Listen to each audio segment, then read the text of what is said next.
Uno. Bienvenidos a Crónica Roja, un podcast donde hablamos sobre crímenes a mano fría. Soy Leo y esta vez me está acompañando. Adrián Hurtado. El tema del video de hoy va a ser sobre Diana Carolina.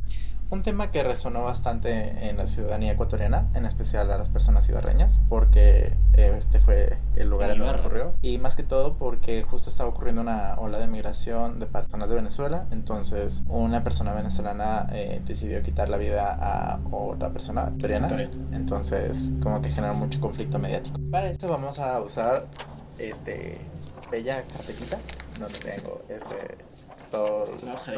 la hoja del caso, donde está todo. Tenemos a dos principales personajes, que en este caso sería Diana Carolina y su novio, no, en ese entonces. Sí, es Jordi Rafael. Ambos en ese momento tenían 22 años. Como dejamos en claro, Diana era ecuatoriana y Jordi era una persona venezolana. Tanto como amigos y familiares de Diana se dieron cuenta que como que ya estaba viviendo un caso de violencia hacia la mujer. Entonces ella como que nunca hizo una denuncia formal y por eso como que llegó al extremo al que llegó. Es el problema porque de ciertos peleitas después se vuelve un problema mucho más grande. Y ahí es cuando necesitamos darnos cuenta y pedir ayuda, ¿no? Correcto, a veces es muy complicado como saber qué es un maltrato y qué no es un maltrato.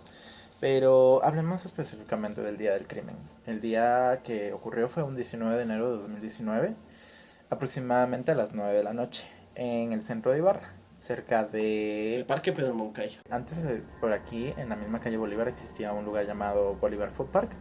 Entonces, esta pareja estaba comiendo, estaban en una cita aparentemente, y empiezan a tener una discusión un poco acalorada. Entonces, como que la gente empieza a ver esta tipo de comportamientos, ¿no? Exacto, como que ya era una pelea bastante fuerte y como que empiezan como, hey, cálmate, vamos a hacer las cosas así y tal, pero Jordi pues en un desespero decide conseguir un cuchillo de los lugares de comida y se rapta a Diana Carolina llevándosela por medio de las calles. Oye, pero fuerte estuvo, ¿no? Porque la acorrala, o sea, como que, o sea, te rapto y te llevo. Claro. En mal plan ya. Exacto, y más que todo, o sea, es una situación muy fea. Su pareja es lo peor. Ajá, entonces, esta situación duró aproximadamente 1 hora y media. Entonces, Jordi mantiene cautiva a Diana Carolina como una rehén en la calle y la va llevando con el cuchillo en el cuello. Entonces esta situación se va desarrollando desde la calle Bolívar hasta la calle Sucre, donde... Oye, pero sí es un tramo bastante largo, ¿no? Sí, es casi 1 kilómetro realmente, porque son como 6 cuadras hacia arriba y 3 a la derecha. Casi 9, ¿no? Ajá, sí. Entonces, esta situación en donde él como se va movilizando empieza a llamar la atención de los transeúntes y toda la gente se empieza a acumular y él empieza a tener se empieza a ver acorralado. Entonces como que ya también le llega la policía y recibiendo las llamadas de emergencia. Sí, oye, pero ¿cómo lo viviste tú? O sea, ¿en qué situación te encontrabas cuando te enteraste de este suceso? Yo en ese momento me encontraba en mi casa. Como que se hizo poco, o sea, ya en ese momento ya toda la gente como que ya estaba empezando a manejar mucho las redes sociales. Entonces tú veías una publicación de persona armada con arma blanca tiene raptado a una persona tal. Sí, pero hicieron muchas transmisiones en vivos también por Facebook. Era muy común eso. De hecho sí, por eso también como empieza a llegar la policía, porque ya ve que hay mucha gente que se está monitoreando y está grabando. Entonces como que esta tensión empieza a crecer y Jordi decide como decirles, vamos a negociar, si no, pues a ella se va. Ella se va a otro lugar, pero necesito... Mal plan, ¿no? O sea, muy también mal portado y estaba como vuelto loco, ¿no? Sí, en ese momento sí. Entonces, alrededor de la hora y media que llega a pasar, a las 10 y media de la noche, Jordi apuñala repetidamente a Carolina. Claro. Y la policía ya estaba muy cerca de ellos, entonces deciden como ya separarlos. Ya lamentablemente la chica ya estaba herida, entonces era o dejarla que se hiera más o evitar que sea más mal herida. Sí, pero En la autopsia creo que salió que no le había pegado una, sino varias cortes en el Sí, cuerpo. sí, por eso te digo que fueron varias apuñaladas. Y más que todo, la acción inmediata de la policía era porque como estaban rodeados de tantas personas, las personas se querían tomar justicia propia. Sí, Entonces, querían golpearlo, tal, entonces lo primero que hicieron fue llevarse a Jordi y a Diana al hospital y a Jordi ya a una comisaría. sí, porque yo en carne propia lo vi, porque transitaba por ¿Estuviste ahí, ahí? claro. Eso fue un momento muy turbio, la verdad, y muy tenso, ya que con mi familia lo presenciamos desde, no de primer plano, sino desde las afueras. Y fue bastante loco. No, yo lo único que hice fue ver en vivos, entonces realmente como que cuando empieza a pasar esto, Claro, tú, o sea, tú lo ves en ese momento, sí, entonces como que de alguna forma, si te pasabas algo, pues ya te lo ajá, perdiste, pero en cambio yo viéndolo era como que, ay, ya pasó, le acaba de clavar el matarles, ajá. cuchillo y fue como, a ver, regresa del en vivo y lo vimos. Sí, Dios, pero fue bastante turbio. Fue muy fuerte. Entonces, capturan, como te digo, captura a la policía a Jordi y a Diana se la llevan al hospital, donde allá fue ya declarada muerta. Entonces, en la autopsia, aparte de las apuñaladas, sale que está embarazada. Entonces, eso creo que Dios. después empezó a teorizar que era uno de los motivos por los cuales pasó este momento. Oye, pero además turbio, ¿no? ¿Y el chico sabría sobre eso? Sí, seguramente. Porque no Dios. tenía mucho de embarazada o tal vez no sabía. Entonces, Ahí viene un problema más serio también, ¿no? ujú. Entonces pasa la reacción de los testigos, pasa porque realmente, como digo, se genera una histeria colectiva donde todos empiezan de, es que los venezolanos nos llevan haciendo mucho daño, hacen mucho daño a la ciudad, y al día siguiente muchos grupos de personas ibarreñas, ecuatorianas, empiezan como que a atacar a personas venezolanas. Por la xenofobia, ¿no? Sí, empiezan a generar un acto de xenofobia muy grande, a tal punto en donde los noticieros pues empezaron a hacer comunicados de que no debían hacer este tipo de cosas.